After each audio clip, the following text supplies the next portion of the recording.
Hey team, welcome to week 27. This month we are looking at something very fun. We're going to be drawing lots of flowers. It's summertime.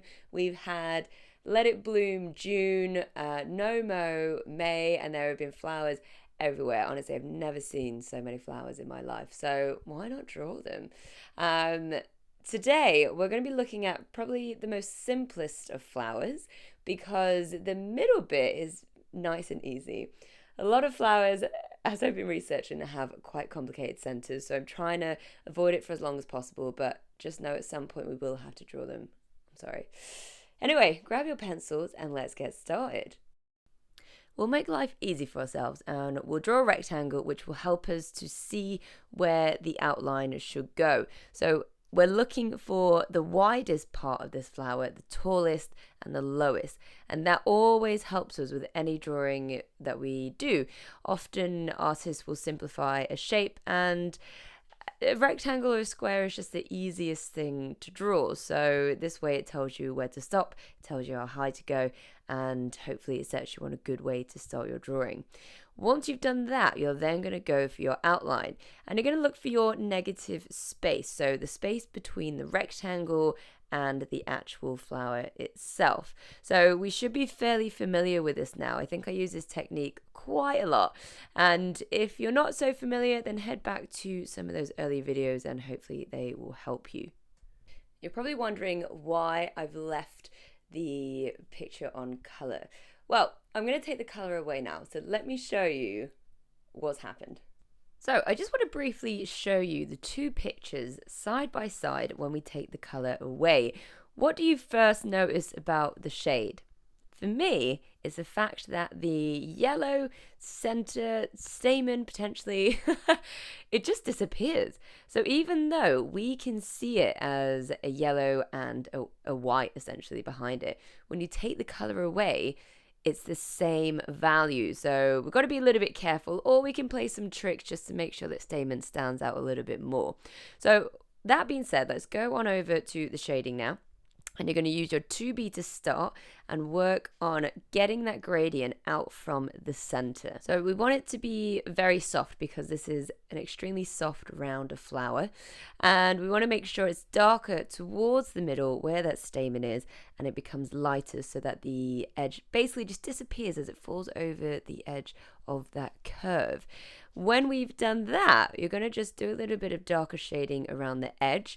Again, try not to push so hard and trying to see if you can get that gradient in a much smaller space. So you're making those edges just disappear like magic. And we should be pretty good at magic by now. And I know that at least one of you are thinking, I haven't improved at all. I can't do magic. Well, I disagree. I bet you have. I bet you've actually learned quite a lot. So work on your base layer and try and get a little bit of pencil on everything, and you'll start to see the curvature and the depth inside that flower as soon as you push that darker. Now when you're ready, you're going to grab your 2H pencil and you're going to go over the whole layer of it. So you can even go over the edge where it falls from dark to light, just like I am here. And that is slightly easier just to soften that edge, but just making sure that you're getting that in. And just remember, folks, you've been staring at this for a long time. So all you're going to see are the textures, unevenness, and anything that annoyed you. Whereas what anyone else will see will be like, oh my God, that's so smooth. Well done. So you will use your 8B. You can use it right in the center and you can use it on the stem. And then you're going to go back to your 2B and you're going to start doing the background. So this needs to be even. I mean, you could try and do the flowers in the background, but I thought, nah, not for me, not today. So I just decided to do a very even background. And this is quite important because it will just help your shades really stand out. So I'm bouncing between my 2B and my 2H, and I'm actually not using my 8B because I don't want to go too dark. I mean, I could, that would still look quite nice. But I just wanted to just have these two pencils and keep it fairly light, but just to knock off that background. So spend the rest of the time just evening things out and seeing if you can push any edges a little bit darker. This is what I always say. You know what I'm about to say. You could probably quote me word for word. But just to pull you back to the stem, so I did shade it in a little bit, but I didn't knock it as dark as it should be. And I actually think this looks a little bit better. So you can do what you want. We're starting to have a little bit of artistic license, which means we can skip some stuff and add some stuff in because, we're pros now.